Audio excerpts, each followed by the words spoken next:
Perfect. Welcome everyone to the call. It is Thursday, March 30th. I'm happy to share with you that everything is uploaded into the YouTube channel. And before everyone leaves here, I'll just put the channel in chat, right? So you have it.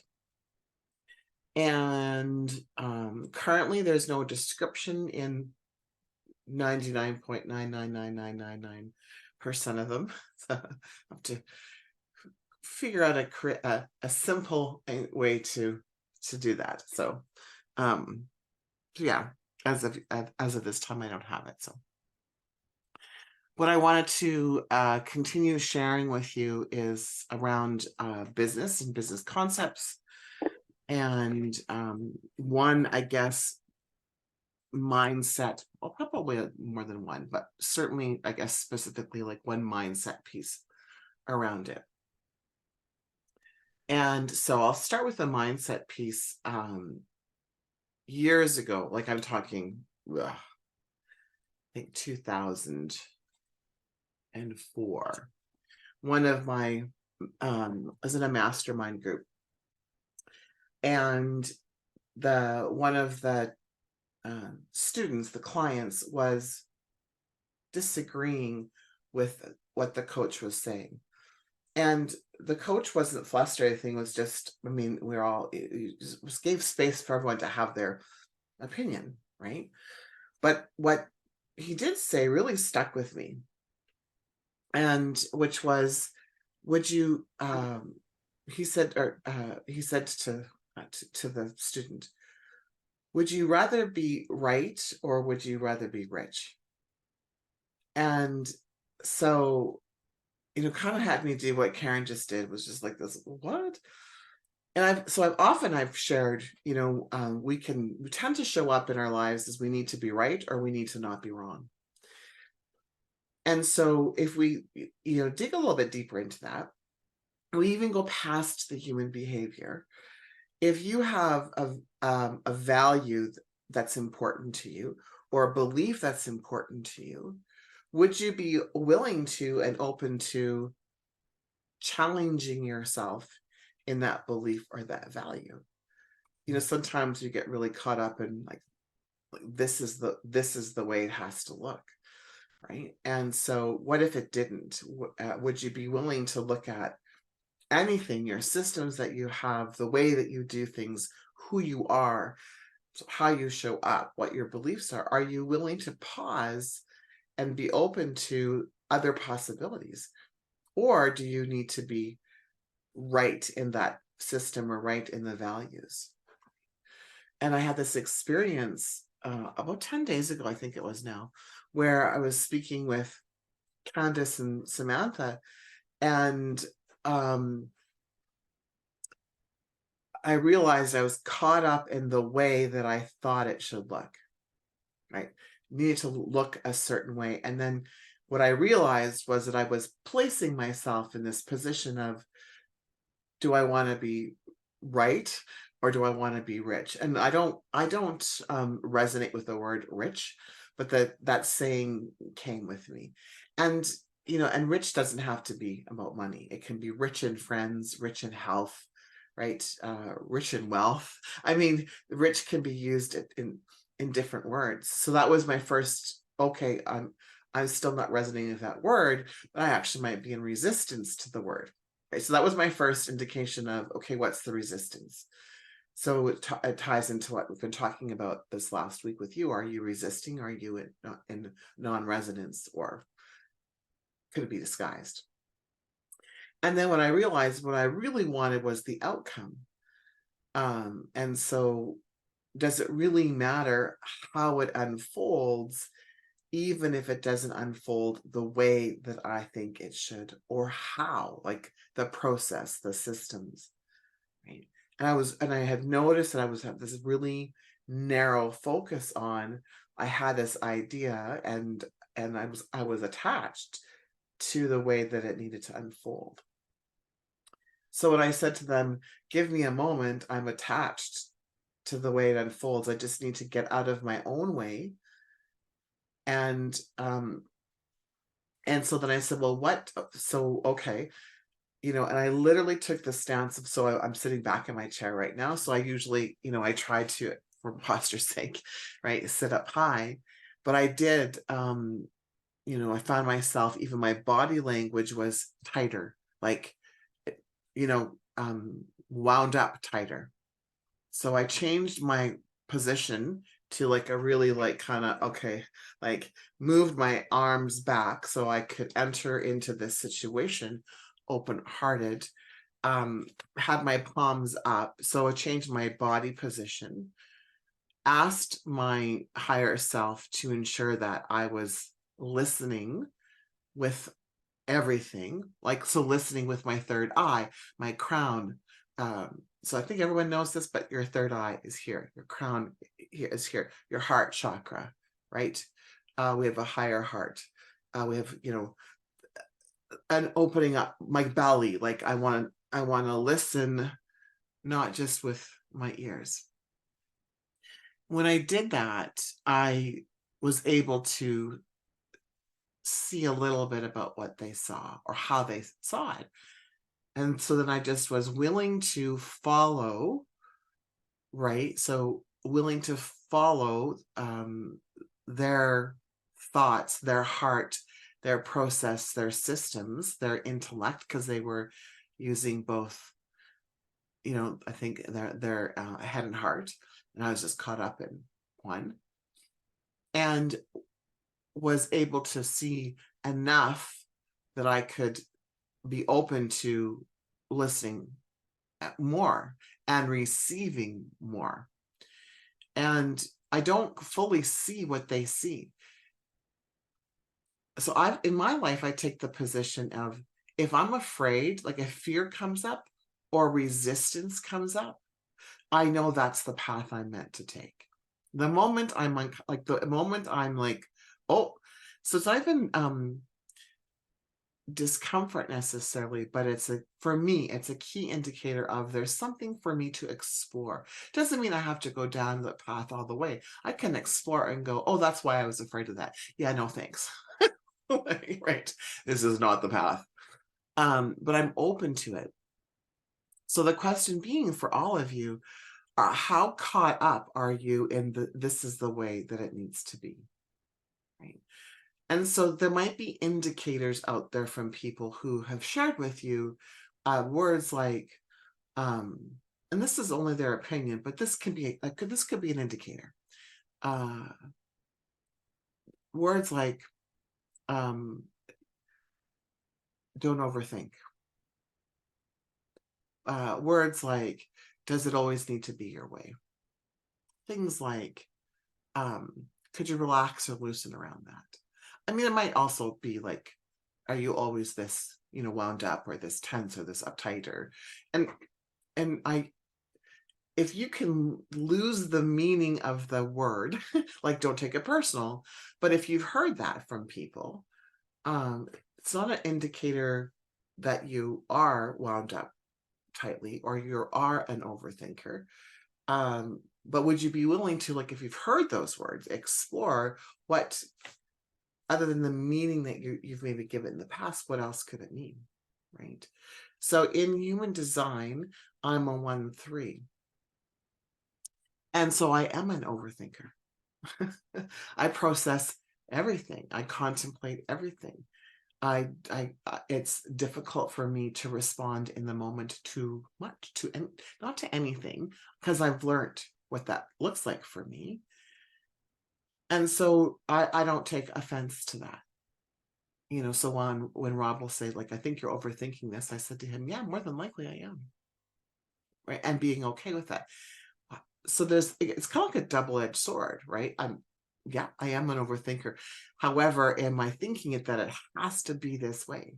Now, for some areas of your life, it might be very easy for you to have that position of, here's what I intend, here's my dream, here's my vision, and I'm not attached to how that comes. But what areas of your life are you really tied into, it has to look and feel a certain way? And is that actually preventing you from opening up to other possibilities. So it's just something for you to contemplate. And so, which is connected, is a thread of connection. What I want to talk about in the world of our business is sales, right?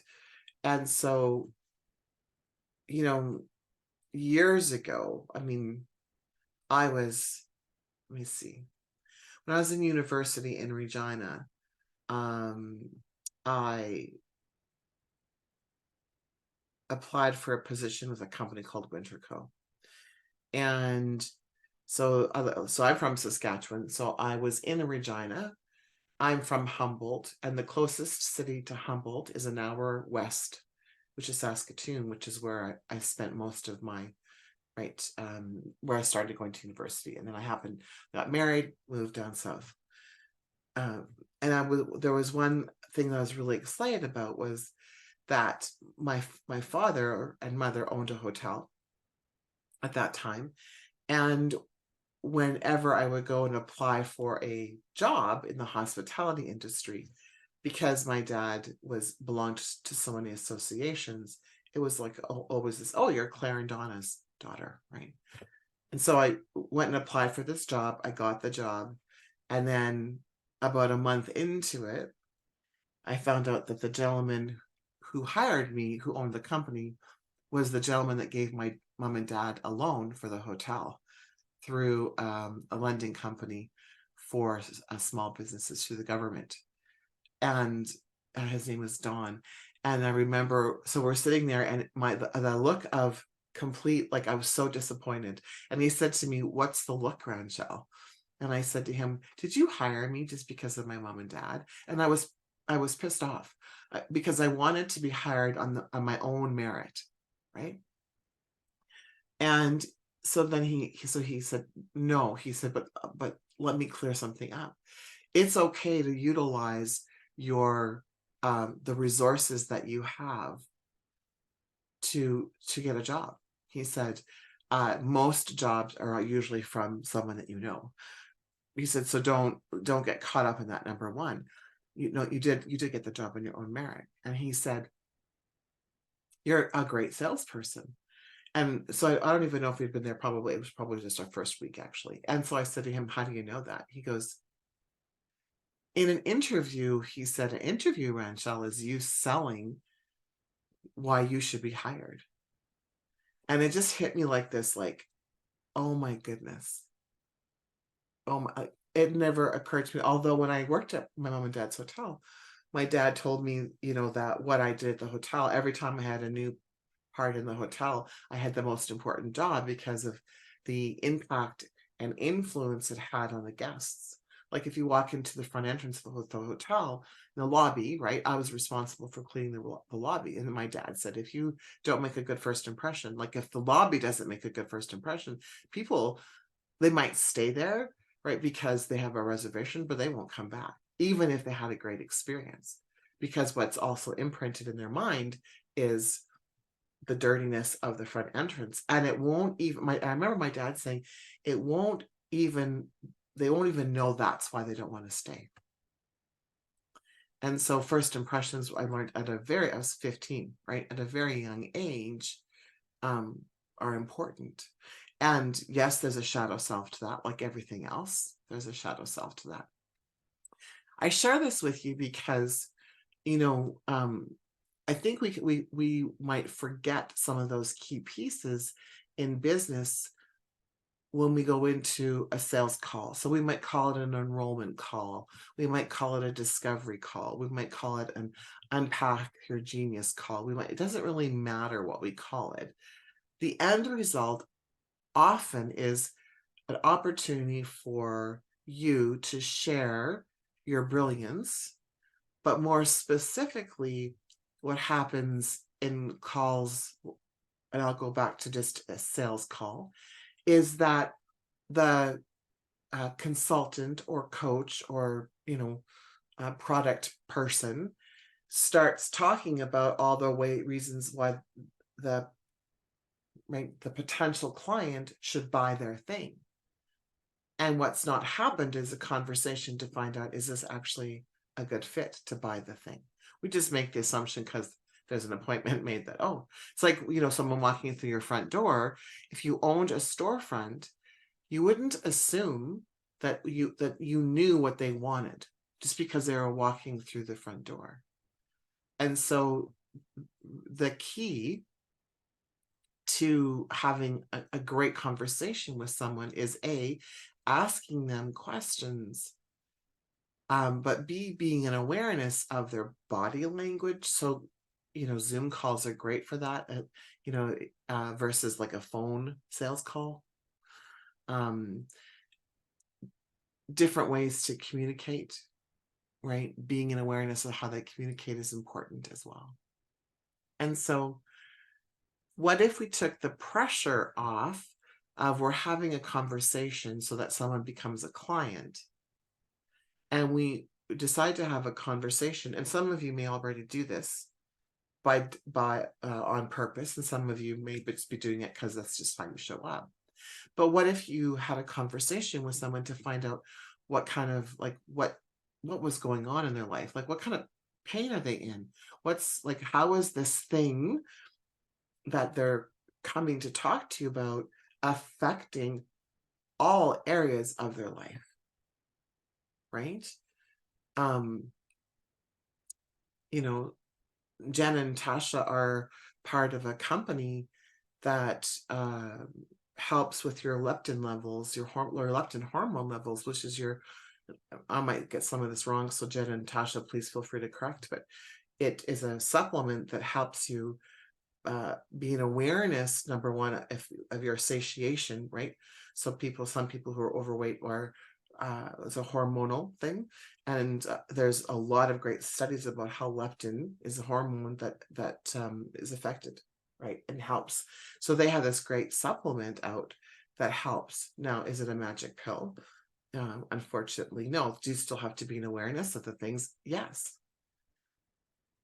But if so I'll pick on Jen and Tasha, but if they go in there and they just talk about the product, and haven't gotten to the root reason why someone might be interested in the product, then the person will take the information and they will automatically do, okay, great, like I got to think about it. Or another typical one was like, oh, that's a lot of money, or that's money, doesn't have to be a lot of money, I need to think about it, or I got to talk to my spouse about it, or blah, blah, blah.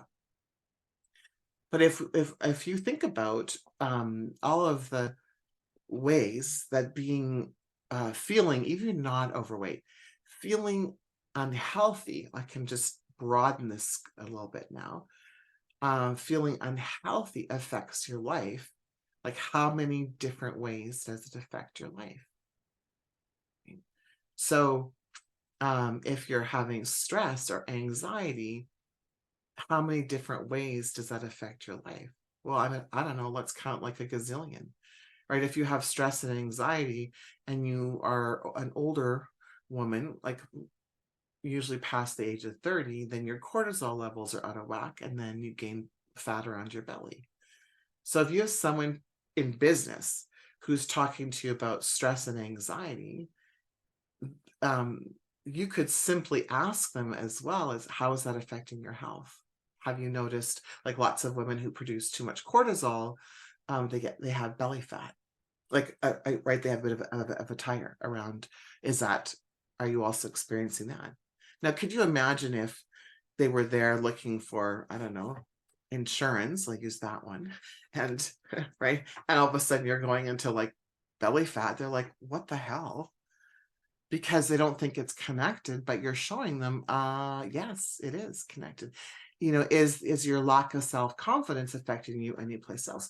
What are all your relationships look like? How do you feel about, you could, if you're comfortable with, how's your relationship with your husband? Is this affecting your intimacy with your husband? Is this affecting how often you exercise? As when I owned the Curves franchise, I used to hear lots, I'd love to join, I just need to lose 10 pounds. And right. And in my head, I'd be like, what? Like, right. But so I can't go out looking, I can't go in public looking like this. And you know, one of the greatest things about curves is we have the majority of our clients looked like this, like that. And I would say to people, oh, that like that's why you come, for the community, for the support, right? And I used to carry around with me a before picture, right? So that people could see that when I opened my curves, I was 45 pounds overweight and a little bit roly-poly, fluffy is what I called it, right? And so I carried that with me so that people were like, oh, right, I didn't always look like I did when I owned the curves. So tying this back to having this conversation, rather than trying to get clients and going into what you do, you learn how to like ask them questions, right? So what brings you here? What kind of, tell me a little bit about your business, tell me a little bit about your life, all the things. And I mean, certainly if you want a script, let me know. I have lots of scripts that you can follow, or guidelines if you don't like the word script. But if we just go into and assume that we know what their challenges are, that's rather, I'm going to use this word, arrogant, is it not? Right? And so if we just, simply, even in PR, so Janice, even thinking about what you're doing right now, right? And asking people more about, what their reasons for being there. And then tying that into different areas of their life. How is this affecting your life, in different areas? Because then people start to see the dots. So we can alleviate the stress of entering into a sales call by going, I'm not actually, I mean, certainly what I do, right? Yes, I'm for hire, right? And what if I just go in and have a conversation with someone to find out what's going on? And can I actually can I be of assistance? And then if I can't be of assistance, then I will, direct them to someone who I believe that actually can be of assistance. So then all of a sudden, there's an opportunity for you to relax a little bit, because you're not in there to get clients. You're in there to find out more about who they are, what their business is, what challenges they're facing. And then you go in and say, okay, so after you find out what their challenges, then you can say, well, so here's kind of what I heard you say, right? And you repeat what they say and just said, and this is what I would recommend. Now, why I use the word recommend often, right? Because when someone's there for the purpose of they're having an enrollment conversation or a discovery session, they're there because they're intrigued about what you do, and they are, I guess, checking you out to see, are you an expert in the field? Now, by definition, being an expert in your field is that you need to know 10% more than they do, which chances are, if you're having an enrollment conversation with someone, you do, especially if it's about your own company or what you do. So it changes the dynamic. So you can just, here's what I recommend, blah, blah, blah, blah, blah, blah, blah. And this is why I recommend da, da, da, da, da, da, da. And then there's lots of ways you can close the sale. But the key is to go in listening, show them, that you've been listening, provide a recommendation, right? And then close the sale, right? So close the conversation by finding out what the next step is. So you can make a recommended next step. So if I'm in an enrollment conversation, I would say,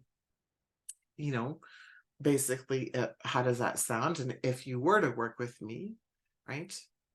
How many times, a month would you like to meet? And or I might ask the question, what day if I can meet your needs from a particular day, what day would be your first choice of meeting on a regular basis, right?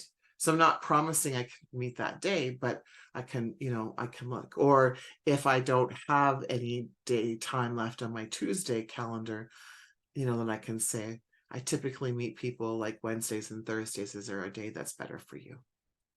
Okay. So in the world of, sales, it's called an alternative close, right? You're guiding people to make a decision, right? All along. Now, for my generators, it's so important that piece will make a huge difference for you, because it's a yes or no question, right? So when you're asking questions, you might tend to ask yes or no questions, and just kind of experiment if that way of you asking questions is working for you. Because like reflectors and projectors, you can ask us, and even manifesting generators, I don't know, you can ask open-ended questions, right? And so to start conversation, right? And so, but play around with it, right? Because we tend to ask questions based on how we show up, right? So I like to contemplate things. I'm a thinker, and so I like open-ended question, but I might not have an answer to it. So people so if I'm in a sales conversation and someone asks me something, I might say, that's a really great question, and I'm not sure if I can answer that right now, but I'm confident enough to say, I don't know if I can answer that. I don't get into a spin. But you might, as a salesperson, then if someone answered that and got into a spin, then I know that I would need to change how I ask questions. Right. Now, you don't need any formal sales. Don't. Sorry. Someone's got to say, that's not true. Okay, hang on. There might be a skill set that you could learn. So I will honor that. And when you hear the how-to of the skill set, you will go, oh, okay. So you have the knowledge in you. You just may not know how to access the knowledge. But it starts first with listening.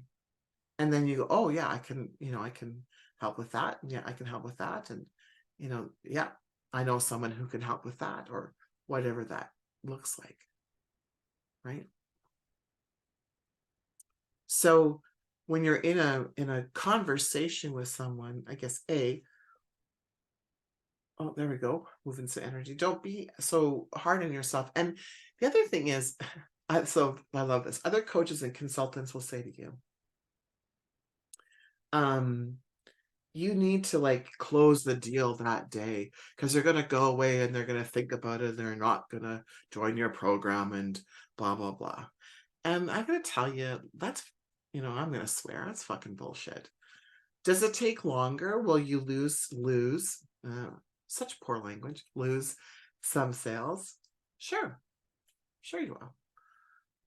However, if you follow up with people, you're less likely to lose a sale, right? Because follow-up isn't sales. Follow-up is customer service, right?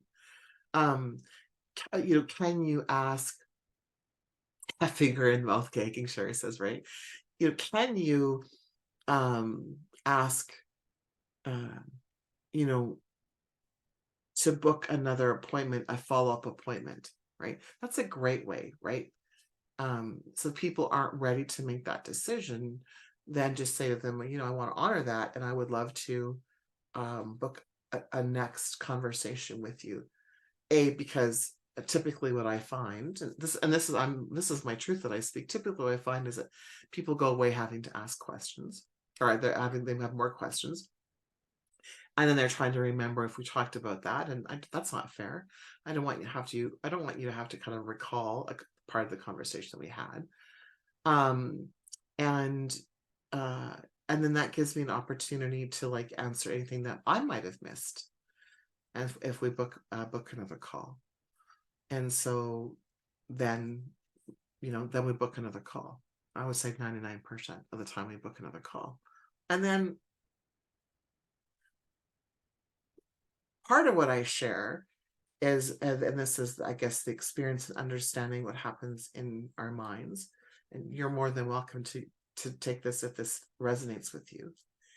I share with people, when you leave the conversation, because you're about to do something that's different, and our brains are wired for safety and security, your intellect, right, your thoughts, your ego is going to do everything in its power to talk you out of this, because it's looking for safety and security. And what I'm asking you to do, and that's all of you, it doesn't matter what you do, what I'm asking you to do is something that's not as different for you, or you've had a bad experience in the past, right, with an investment, and you're cautious, rightly so. So I just want you to be in awareness that the first thing that will happen is all the reasons to not work with me. And so those are the things that I'd like you to write down, those thoughts, because when we meet next time, we can talk about it. I can maybe share with you some of my experiences. Perhaps maybe you need references to talk to. I can provide references for you if you'd like. And so what happens is they go away, and in truth, that's the majority of the times it happens, right?